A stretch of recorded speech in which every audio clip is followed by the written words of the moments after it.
अब आ जाइए ऑर्डर पे, order 5, issue and service of summon. कैसे? अब वहां तो बता दिया कि जैसे ही सूट इंस्टीट्यूट हो गया है सक्सेसफुली, अब आपको समन भेजना है डिफेंडेंट को। ये बता दिया कि क्या करना है, मैंने कल बताया था सेक्शन क्या बताते हैं, क्या करना है। कैसे करना है वो आपको ऑर्डर्स बताएंगे। तो अब ये समन कैसे भेजी जाएगी, कैसे सर्व मानी जाएगी, क्या प्रोसेस होगा, वो सब आपको इस ऑर्डर में मिलेगा, ऑर्डर 5 में। इसीलिए इनको साथ में पढ़ा जाता है। ऑर्डर 5 देखिए, issue and service of summon. First part है issue of summon. Rule 1, summons, बहुत इंपॉर्टेंट है ये रूल 1। नंबर का सवाल भी पूछा जाता है, इसके कंटेंट से भी क्वेश्चन आते हैं। When a suit has been duly instituted, a summons may be issued to the defendant to appear and answer the claim. क्यों भेज रहे हैं? ताकि आप अपीयर होइए और आपके अगेंस्ट ये प्लेंटिफ जो क्लेम लेके आया उसको आंसर करिए। उसके लिए आप स्टेटमेंट देते हैं। किस फॉर्म में देता है डिफेंडेंट अपना स्टेटमेंट? कल बताया था, रिटर्न स्टेटमेंट फाइल करेगा। आगे लिखा है and to file the return statement of his defence. अपने डिफेंस का वो क्या करेगा? एक रिटर्न स्टेटमेंट फाइल करेगा। If any within 30 days, underline कर लीजिए, 30 दिन के अंदर होना है ये 30 दिन के अंदर होना है। This is very important question. Return statement file होगा within 30 days from the date of service of summon on the defendant. जिस दिन समन सर्व हो गई आप पे डिफेंडेंट के ऊपर, उस दिन से 30 दिन के अंदर उसको अपना रिटर्न स्टेटमेंट फाइल करना होता है। That is an important question.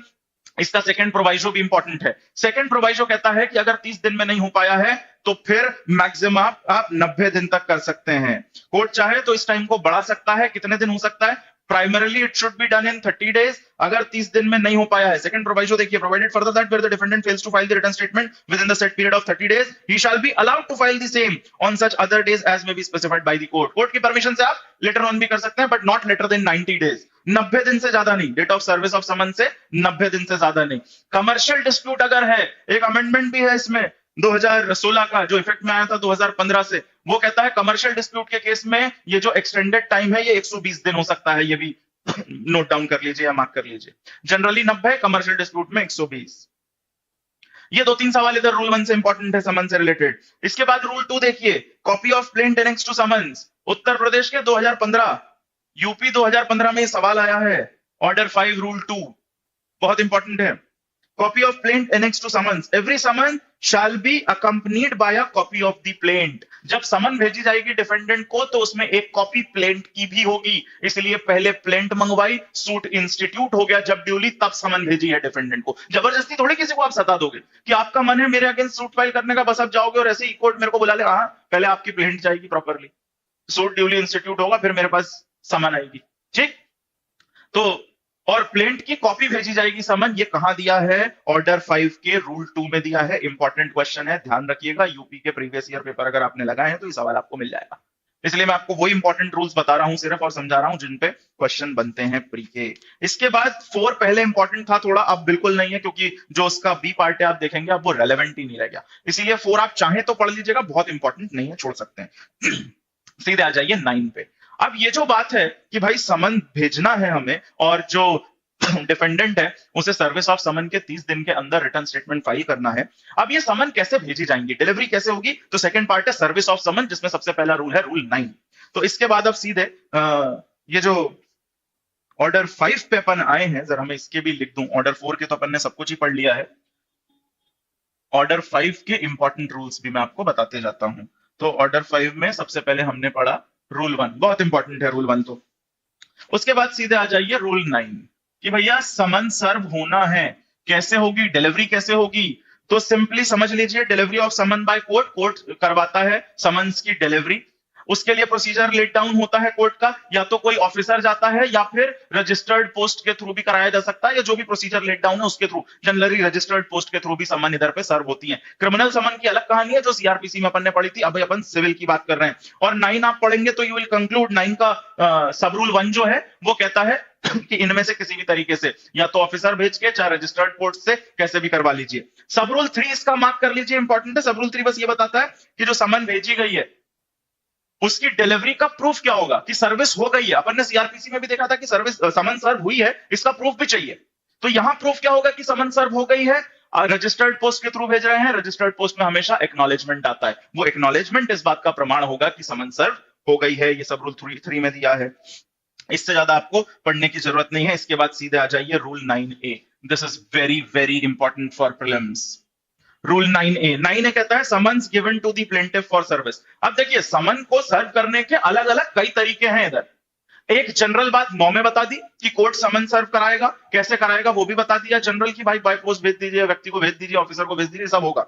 9A में अलग से एक चीज बताई गई है और ये इन एडिशन टू 9 है। 9 में जैसे कोर्ट सर्व करा रहा है वो कराएगा, उसके साथ साथ ये भी किया जा सकता है। एक बार जरा सब रूल 1 इसका पढ़िए। द कोर्ट में in addition to the service of summon under rule 9 की होने दीजिए, इन एडिशन आप ये भी कर सकते हैं कि प्लेंटिफ को दे दें समन कि भैया तू जा पर्सनली सर्व करा। मान लीजिए जिसने सूट फाइल किया जो प्लेंटिफ है वो ज्यादा ही आतुर है, वो बहुत ही जल्दी में है जीवन में कि उसे तो चाहिए कि तुरंत तुरंत मेरा सूट फाइल हो जाए। जैसे कुछ बच्चे आते हैं लाइफ के स्टार्टिंग में कि सर वो तो बहुत तेज, आप तो बस बता दो नहीं तो हम जा रहे कहीं और। तो उनसे विनम्र निवेदन है भैया इधर मत ही आओ, क्योंकि थोड़ा समझ के पढ़ेंगे अपन, रट के नहीं एग्जाम निकलेगा ही नहीं, रट के। अब वो लेवल अप हो चुका है जुडिशरी के प्रीलिम्स एग्जाम का। इसको कहते हैं दस्ती समन, दैट्स करेक्ट। ये बहुत इंपॉर्टेंट क्वेश्चन है कि दस्ती समन कहां दिया हुआ है, तो ध्यान रखिएगा ऑर्डर 5 के रूल 9A में दिया है दस्ती समन। ठीक, ये क्या होता है कि 9 के हिसाब से तो सर्व हो ही रहा है, प्लेंटिफ खुद ले लेता पर्सनली कि लाओ साहब वो तो हम पहुंचा के आएंगे डिफेंडेंट के पास, क्योंकि बहुत जल्दी में जीवन में सब्र ही नहीं है इसके। तो चलिए भाई ये था अपना दस्ती समन 9 है। उसके बाद आइए 11 पे, सर्विस ऑन सेवरल डिफेंडेंट। तो जितने डिफेंडेंट हैं सभी पे समन सर्व होगी, सबको समन भेजी जाएगी। इसके बाद ब्रीफ में देख लीजिए, याद रखने की बहुत जरूरत नहीं है। रूल 12 कहता है service to be on defendant person when practicable और ऑन हिज एजेंट। इसको भी थोड़ा आप याद रख लीजिएगा कि इन पर्सन होती है। 12 कहता है कि सर्विस की जो समन की जो सर्विस है वो इन पर्सन हो, जहां तक संभव हो पर्सन हो, नहीं है तो अगर कोई एजेंट ऑथोराइज कर रखा है, उस व्यक्ति ने समन लेने के लिए कोई एजेंट ऑथोराइज कर रखा है तो उस पर सर्व करा दीजिए, तो भी मान लिया जाएगा सर्विस। 13-14 उसी से रिलेटेड कि कोई ऐसा एजेंट नहीं है जो एक्सप्रेसली इस काम के लिए हो, समन के लिए, तो कोई भी ऐसा एजेंट जो उस व्यक्ति का, उस डिफेंडेंट का कामकाज संभालता हो, उसके बिजनेस को संभालता हो, ऐसे व्यक्ति के ऊपर भी आप समन सर्व कर सकते हैं। ये सब है, वो बहुत ज्यादा इंपॉर्टेंट नहीं है, लेकिन 12 ध्यान रखिएगा। इसके बाद आ जाइए सीधे 15, इससे प्रीलिम्स में क्वेश्चन आ चुका है पहले। Rule 15 is very very important. Rule 15 पे आ जाइए।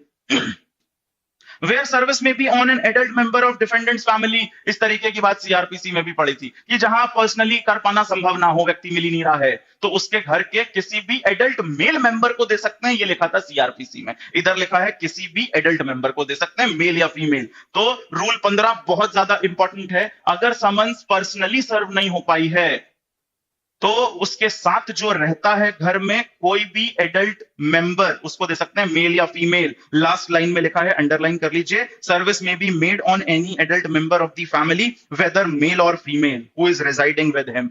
कोई भी मेल फीमेल दोनों पे कर सकते हैं। रूल बहुत इंपॉर्टेंट है। ठीक, हाँ ये करेक्ट है विशाल, क्योंकि यूट्यूब पे है इसलिए ये पूछ रहे हैं कि कब तक चलेगा। अब इसके पैसे ले लिए जाते तो शायद ये सवाल नहीं आता। खैर रिलेटेड भी मैंने कहा ना, जिसको पढ़ना है वो पढ़ रहा है। चलिए 17 पे आइए इसके बाद। So this is 15, let's move on to 17। Rule 17 पे आइए। और जैसा मैं हमेशा कहता हूं, इसका मतलब ये बिल्कुल ये वाला एप्रिसिएशन मुझे प्लीज कोई ना दे कि मैं बहुत भला कर रहा हूं सब। अपन बहुत सेल्फिश व्यक्ति हैं और क्लियरली बोल के करता हूं मैं कि कोई दुनिया में कोई चीज फ्री नहीं है।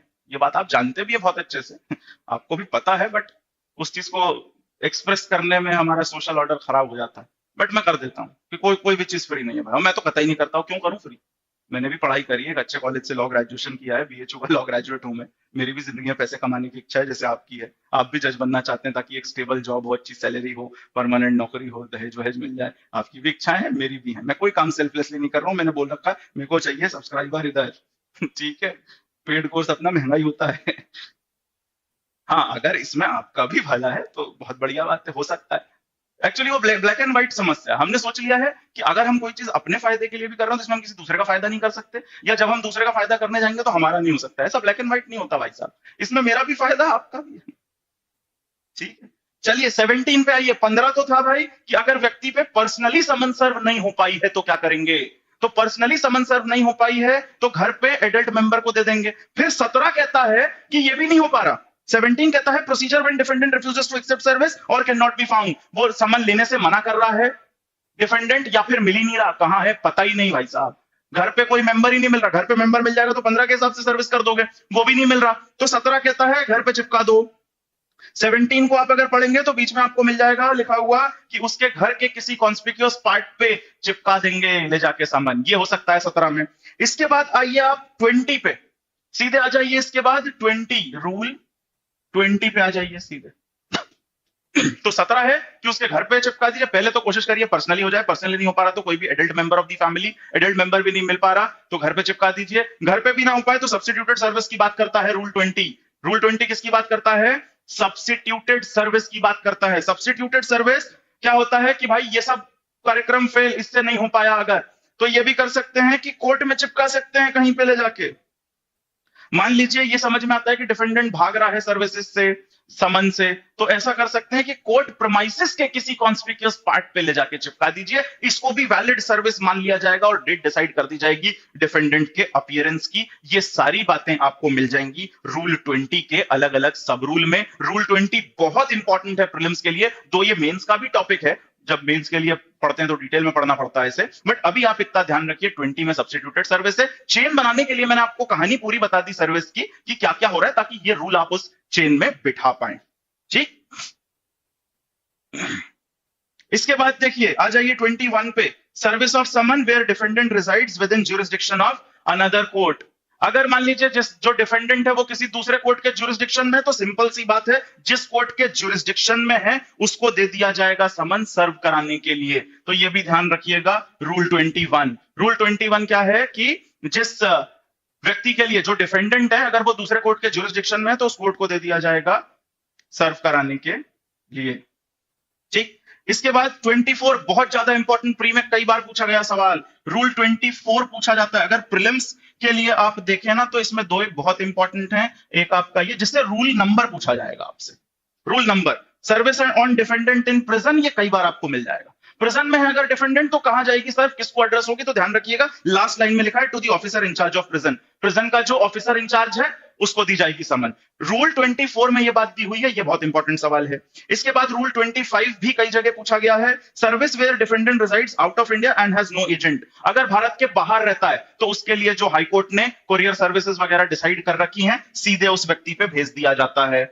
रूल 25 ध्यान रखिएगा, डिफेंडेंट अगर भारत के बाहर रहता है इन दैट केस एप्लीकेबल है, जो भी डिसाइडेड सर्विसेज हैं उससे सीधे विदेश में जहां वो रह रहा है उस पर भेज दिया जाएगा। रूल नंबर ध्यान रखिएगा, इंपॉर्टेंट तो यही होता है। बांग्लादेश और पाकिस्तान के लिए प्रोवाइजो लिखा हुआ है कि उस केस में वहां के जो भी कंसर्न्ड कोर्ट है उनको भी भेजा जा सकता है, क्योंकि सिमिलर टाइप का प्रोसीजर उधर भी होता है। इसलिए बाकी कहीं भी भेजना है तो जो हाईकोर्ट ने रूल बनाया वैसे, सिर्फ आप रूल नंबर ध्यान रखिएगा। 24 में प्रिजन, 25 में भारत के बाहर। इसके बाद एक और रूल मार्क कर लीजिए, रूल 30।